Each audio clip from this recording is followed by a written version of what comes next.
Hey guys, Ryan here from Lexus of Edmonton to show you this beautiful white on parchment RX 350. I'm going to say sorry in advance for the glare I've gotten here. This video is going to be a little bit dark, but there's not a lot I can do about that. So, we'll start off just taking a look at the headlights here and check out the LED running lights. Very nice. The engine's a V6 3.5 liter running on regular gasoline. Tires are 19-inch rims going all the way around with Michelin all-season tires.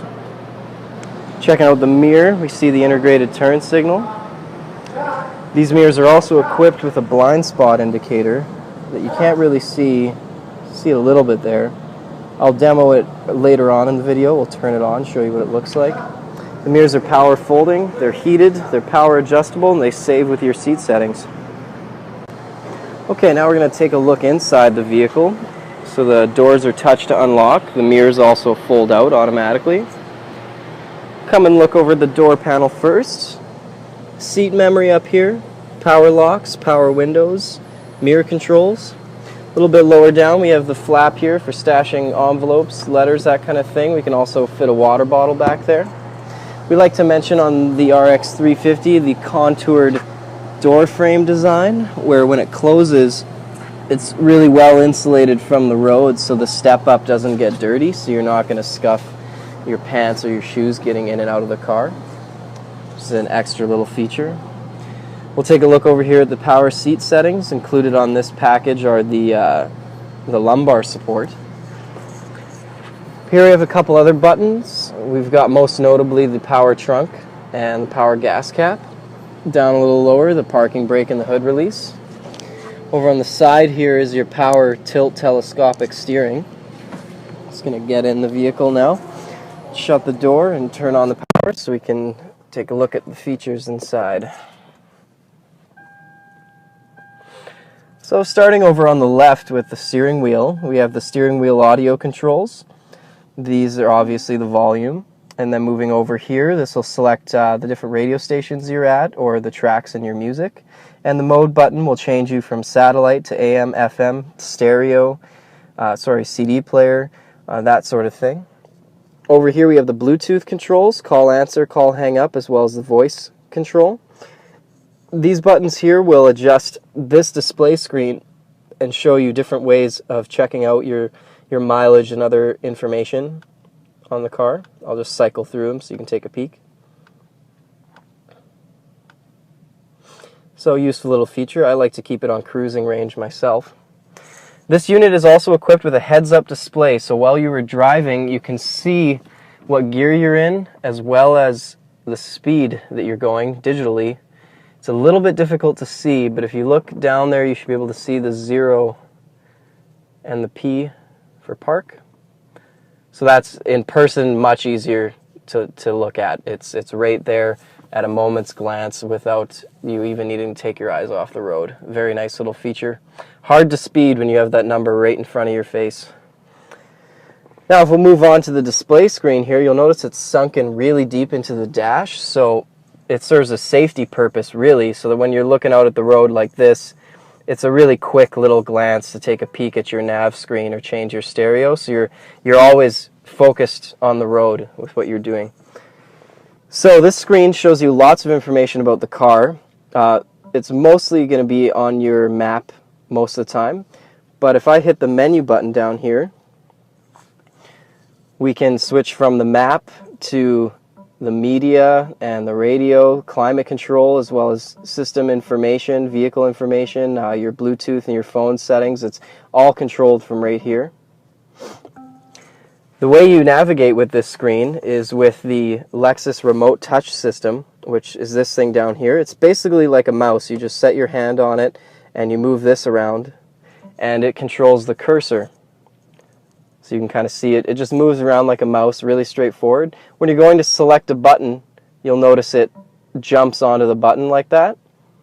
So it's easy to pick the button that you're going for. You're not going to end up in between two of them or that kind of thing. It kind of auto locks onto what you're trying to select.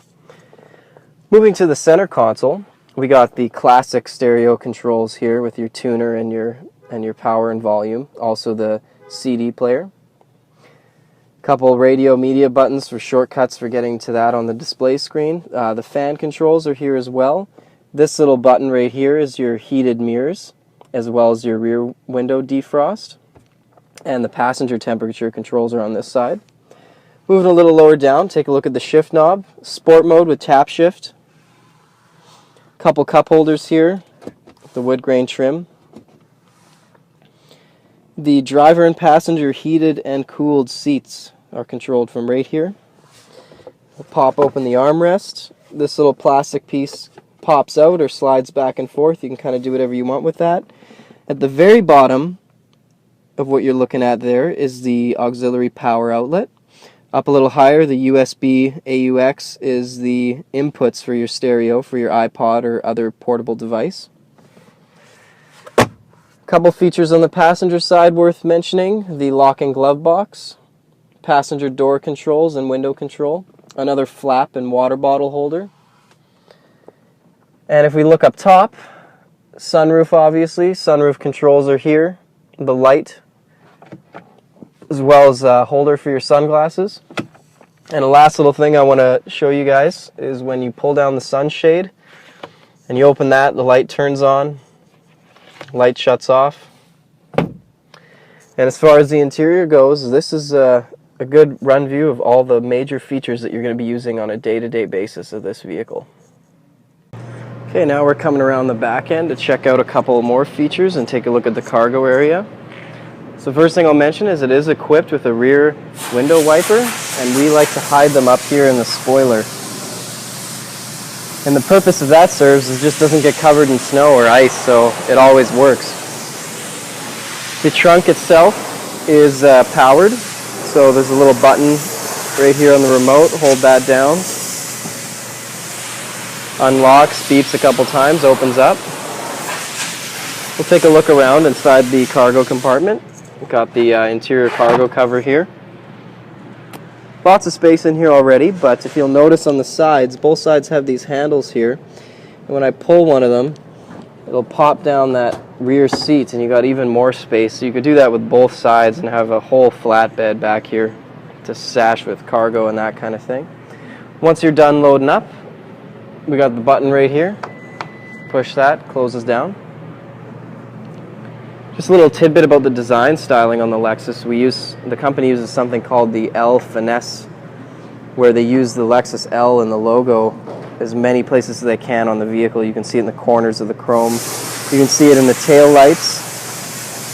You can see it on the other end of the tail light. You can see it in the chrome on the window design and on the spoiler. They just try and use it everywhere. Once you start looking for it, you see that L shape all over the place. Alright, now we're going to check out the rear seats.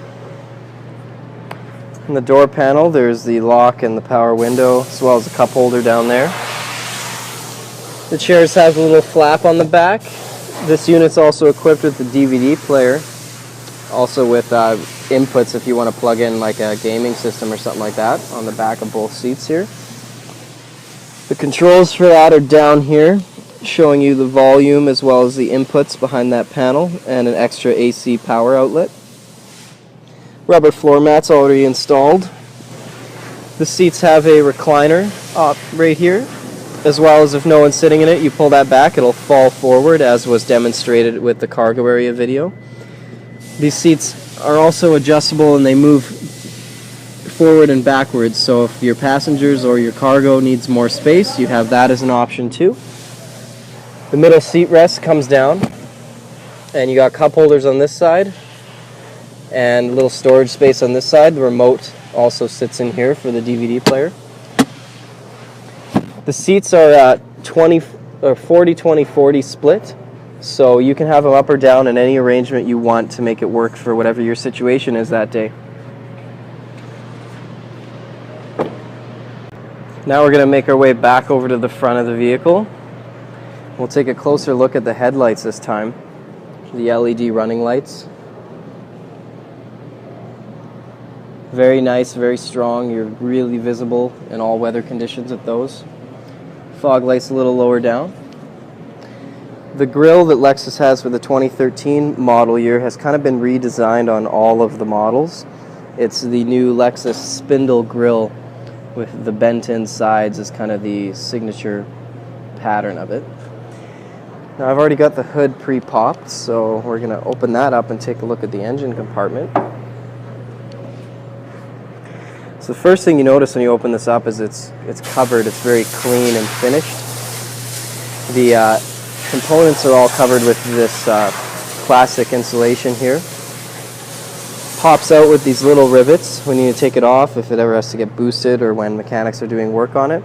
The cover serves two purposes. First and foremost is just kind of protect the engine from dirt and that kind of thing, to keep it a little cleaner in there, easier to work on. It also insulates and just makes it a little bit quieter. It looks nice too. And if you notice on the edge, it's rubber trimming and sealed the whole way around. As I said earlier, it's a Lexus 3.5 liter V6 engine running on regular gasoline. We made that decision to save you the extra 10 cents a liter on premium gas. That's everything I have to show you for this white on parchment RX 350. Thanks for watching. My name's Ryan from Lexus of Edmonton.